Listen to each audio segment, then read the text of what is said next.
We got another movie request here, another review request, and it took me a whole day to let this movie really sink in for me to feel like I can give a very honest review of this movie, of Gaspar Noé's Climax. And there's things that I like, there's things that I didn't like, and the final grade really I'm fighting with here because of the likes and dislikes of this movie, and I'm going to go ahead and get into it on this episode of Movie Breakdowns. What's up, world? Welcome to another episode of Movie Breakdowns. I'm your host, Zakka.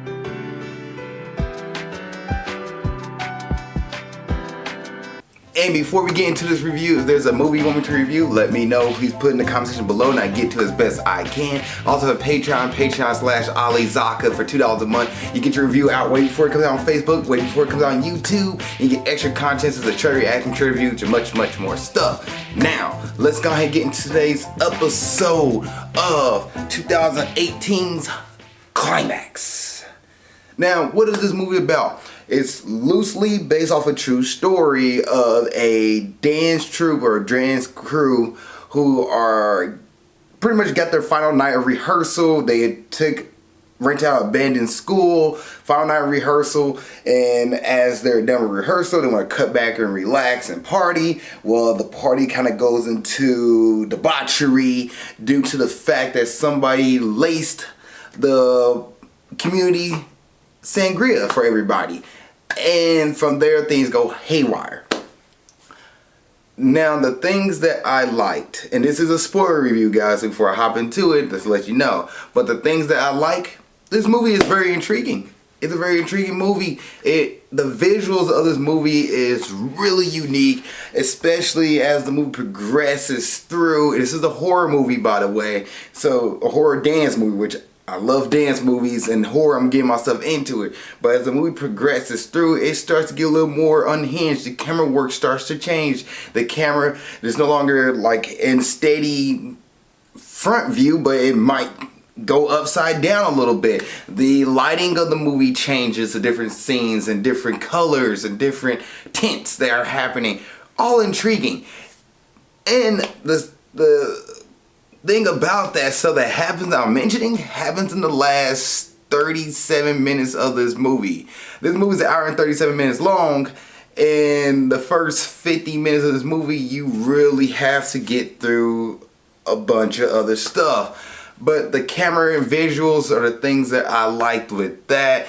The concept of this actually based off a true story, so this is legit actually happened, but the story is just the drinks being drugged and everybody's on LSD, but everything else that happens in the movie is definitely overblown and just for movie's sake. But the concept, I like that, and the people trying to figure out who did what and who was the one to lace the drinks and who messed with our drinks and why we're all losing our minds here. I like the concept of it, and the acting for certain characters I really liked. I liked how certain characters you got an idea of what their goals were, because the fact the movie gave you like a 30-minute segment of them just sitting in pairs of two talking about what everybody else in the group is doing and kind of gossiping about what they want to do for the night and the last night. Like, there's other conversations going on throughout this movie that kind of give you an idea of the headspace of certain characters. But, and this will be one of the things I didn't like, and I'll talk about that in a moment, but really there's not a main character in this movie. I do give it props to the movie kind of being more like a documentary, not sure if I say it like that, but documentary where you're really just experiencing watching these people lose their minds. There's not really a person that you're following, and the camera will jump off of characters left and right. But because the camera did jump off characters, there's not really characters you can really truly get attached to. Like, there's so many characters in this movie that I only can remember David Silva and Omar, I believe his name was, but he get tossed out in the middle of the movie. But there's so many characters in this movie that it does bounce from different people, and you kind of get to see what they're going through and what's happening to them. And it kind of reminds me of like actual parties where everybody at a party, you can all be at the same place but have different experiences on what's going on in the party. I've been to a few parties in my lifetime where I can tell you that the person who's on the first floor of the party is going to have a different experience from the person on the second floor, and the person who goes up and down between the two different floors are going to experience things differently than the person who just in those two spots and didn't move. I can definitely tell you that from experience. But seeing this, you know, the camera move like that, I was like, okay. But because it kept moving character, you never gonna get the chance to sit with a character and experience what they're trying to think and how they're trying to get through this and figure out, like, okay, maybe this is something that like, all right, how do we resolve this issue, or are we just gonna let this ride out? Like, you don't really get to experience that character's mentality of the character walking through. But I do kind of like how it did give you an overview of everybody, but I kind of also wish it focused a little more on a few more characters versus just being the 20 characters in this room. The dance sequences, I did like the dance sequences in this movie. There's different spots where the characters kind of get their moment to dance and shine, and this movie is diverse. That's another thing I like. It's a diverse movie, so you get different people of different races, different genders, different sex and orientations, and you kind of get to see how their dance styles are too. Like, you get to see the people who crunk, you get the people see who more sexual style dancing, who more body movement, you get to see people who do more b-boy, who see people who do more, like, I'm not sure the words waltz is it, but more pop lock is the term. So it's definitely a cool way to see it, and then the camera angles with, like, you get to see it from not just the front view, like not just seeing them like in the circle, but also to see from a bird's eye view, so you can see what it looks like from somebody dancing who's doing a kip up from the top view, but also the same moves that might look intriguing, good, cool in front of the camera with a crunk and all this stuff. I can't dance at all, I'm sure I'm moving like this, but seeing them do it from the front and then seeing it from the top where it's just literally like I thought it was kind of cool. I thought that was kind of a cool thing there. And I also like the horror aspect of this movie. I like how the movie did give, there's times where I legit feel terrified for certain characters in this movie because the fact of what was going on in the moment. Because of the drug, because of LSD, people legit went back to just their most animalistic mindset. There's one guy who literally just trying to hook up with anybody he wants to at a point. There's a girl who's trying to hook up with another girl and end up following another girl to hook up with. There's a brother and sister situation where the brother who you think is, okay, why is he being super obsessive over his sister, is now trying to hook up with his sister, and you're like, ugh. And there's times in the movie where you kind of wish somebody would stop the predator that he was trying to hook up with his sister, and he does get stopped at a certain point, but at the same time you're just like, ugh. Like the anxiety of seeing people in a vulnerable state and watching somebody take advantage of them was terrifying, and you're just hoping like, okay, don't let this happen, somebody please come in and help them, somebody don't let this go down like this. Like, there are certain times where I wanted somebody to just stop and say, all right, this is it, we're done, like everybody chill the heck out. But then you also get people who wouldn't talk to each other without the drug, and they end up hooking up with each other because of the fact they was under the influence, and they was like, oh, I can go up and say something to her, and go up and say something to him, and they're like consensual, and you're just like, huh, it's two different kinds of vibes here, but all happening in the same place. That was something, as far as horror wise, I was like, and then you're just like hoping nobody loses their minds to the point where they hurt themselves, and kind of want to see people get out of it. But that last 37 minutes of this movie, the rest of it is super slow. And let's kind of talk about the dislikes. This movie is a very slow paced movie. It's a very slow burn movie, and the first 20 minutes of the movie is, well, one, it's different. I would say that. The different is a good and bad thing, because it opens up with the end. The movie opens up with the end, and you get the ending credits as the opening credits. Alright, cool, fine. Then you get a segment of the movie where you're just interviewing these characters and what their goals and aspirations are, what things they want to do, how they like to dance, and all their dreams. And then you get the dance sequence, and you get them all dancing and everything, and finishing the rehearsal. And then you get the talking sequence, and you get all that. Well, that happens, and by the way, between the dance and talking sequence and then another dance sequence, you get another opening credit where like they do all the characters' names and the studio name. You know, you're like, I don't need the opening credits 3 times in this movie. Okay, I get it. I completely get it. But you get all that, and then you finally get to what's going on. So it don't seem right. Are we drugged? Who did this to us? And that happens, like I said, after the 50-minute mark, you start to get into it. But the first 50 minutes, it was like, this movie was 1 hour and 37 minutes long, and it felt longer than 1 hour and 37 minutes because of the fact it drugged out so long that you didn't need it to drug it out that long. It didn't need to go that long. It really didn't. And then the ending happens and you finally realize who did it, and you're like, oh, that makes complete sense after watching the movie. But it was like, huh.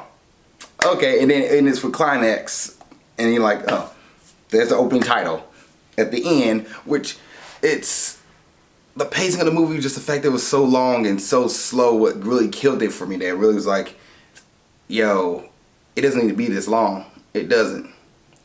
And I think another thing that hurts this movie for me is the fact there are too many characters. Like, there's like 20 people going through this, and I wish you had at least maybe 4 or 5, maybe 6 people where you can just focus on those 6 out of the 20 and let everybody else kind of do their own thing. But the fact you have so many different people in this movie and you're trying to follow all of them, like this mom and her kid and the DJ and his friend and the dude his friend who was trying to hook up with the other guy and the guy who was trying to hook up with everybody in the place and kept kind of getting rejected until he finally came back to the guy, and the dude was like, no, I don't want you anymore. And you got that, and then you have the girl who apparently hooked up with the dude that hooked up with everybody, and he was trying to go back to her. She was trying to get herself out of this. You have the 2 lesbians, one who's kind of getting rejected by the other one because the one who wants to be accepted is too needy, and the other girl, she's like, I don't want you, you're too annoying, you're needy.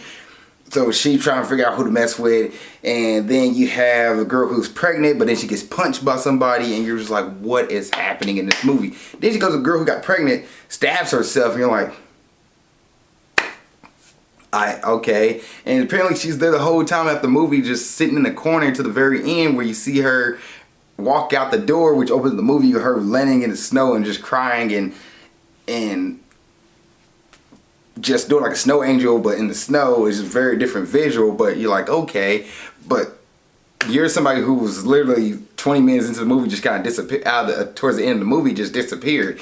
You have a girl whose hair gets caught on fire and been on, like, there's so many different things going on that you're just like, I lost track of who was who and what they're doing and what's going on. And personally, I didn't like that, but also I get, like, it was giving the experience of everything that's going on versus it being a more character-driven story. And the dialogue's not the strongest in this movie. It's your basic dialogue, so nothing really intriguing about the dialogue. It's just them talking for most points. I almost felt like at a certain point watching this, it was I feel like a college movie, the way it was just the talking points and them not being just basic sitting talking. And maybe one of the things that threw me off, and I noticed this, the camera was sit kind of like how my camera is, just sit on the person for so long, and it wouldn't change, like it wouldn't show you a different angle and you're watching the camera from a different angle, then cuts to another angle, so you're seeing it from the other angle. You don't get that in this movie. You mostly just get the front view of everything. So like it makes it boring unless you're listening to me. Like me sitting in this room right now and just talking to the camera, there's not really much going on unless I'm doing different stuff with my hands, which I normally talk with my hands anyway. But these characters wasn't talking with their hands. They was sitting back chilling, just like, yo, the girl over there, think I can get her tonight? I don't know, bro. You might be able to. I don't know. But hey, the girl over there, you think I can get her tonight? I don't know, man. Hey, have you done it before? Oh, I'm a virgin, bro. Oh, really? Word.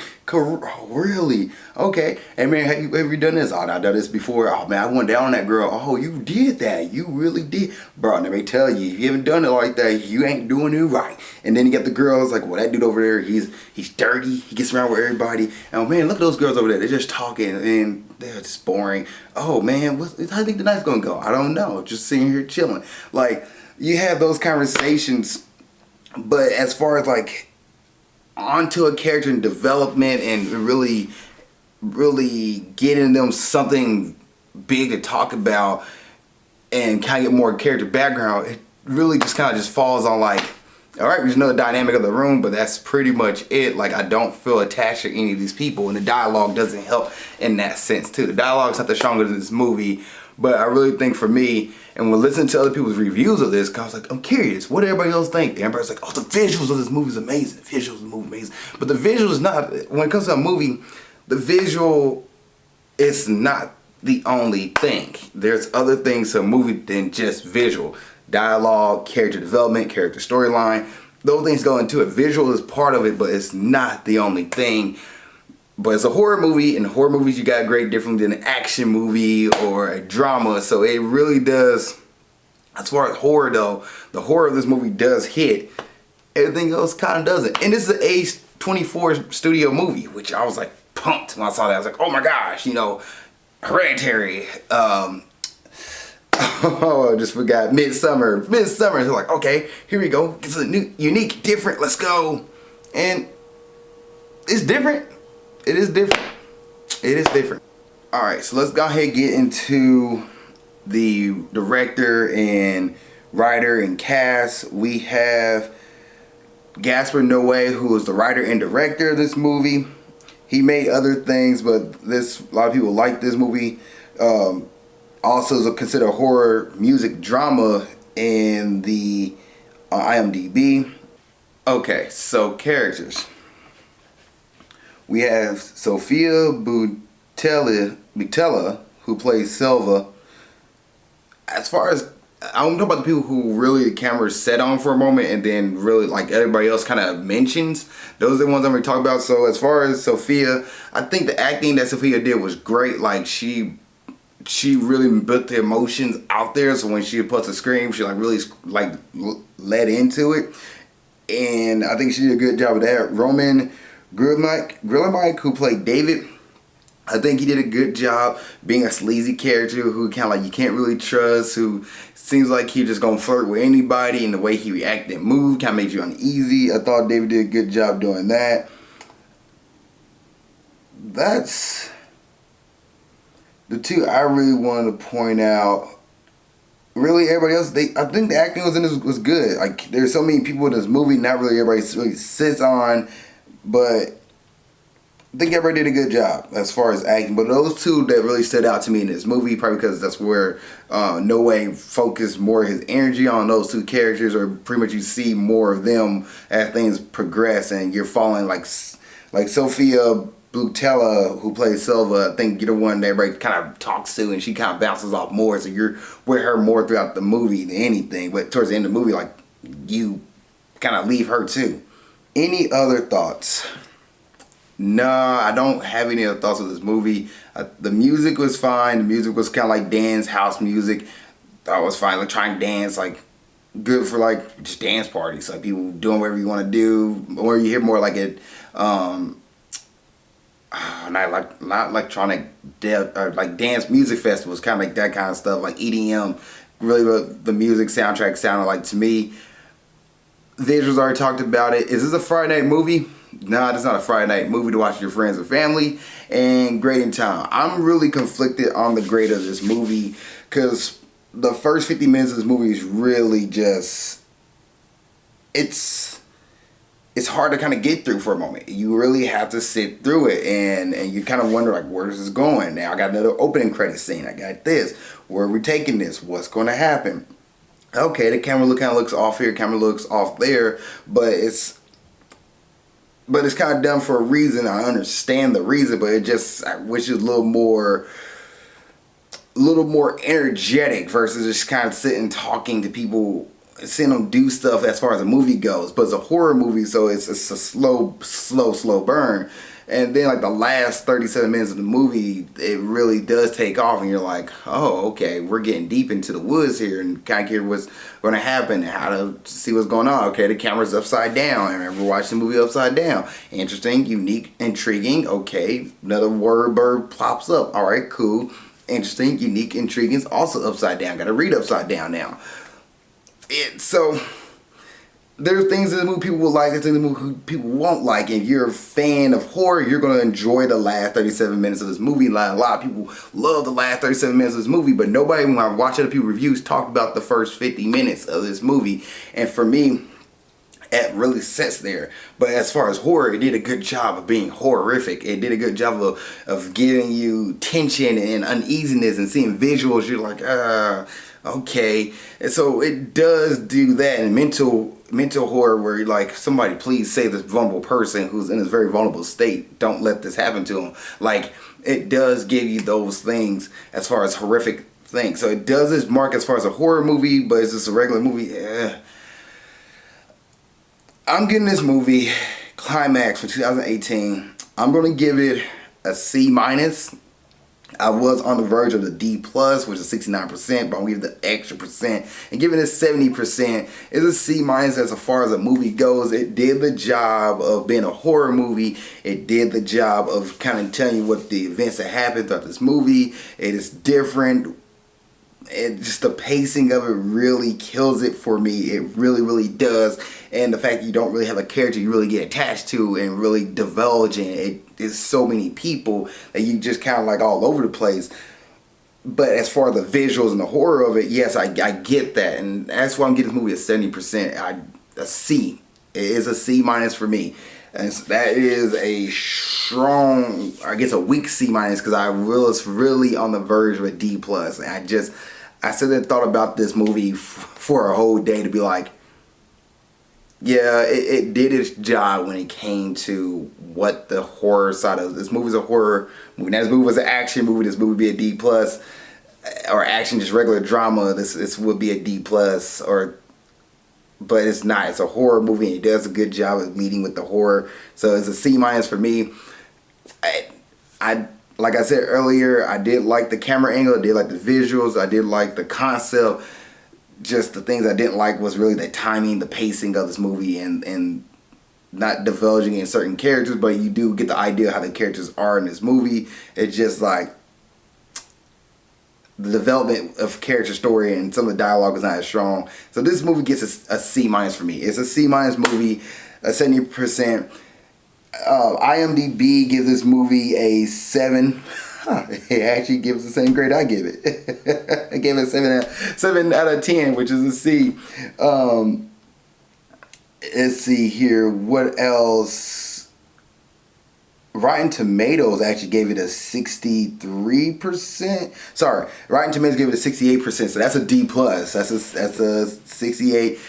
It's kind of like 67 to 69% is a D+ in my book. That's a D+. And Rolling Stone give it a 4 out of 5, which Rolling Stones, that's a pretty much a B for Rolling Stones. But yes, so my grade is a C-, 70%.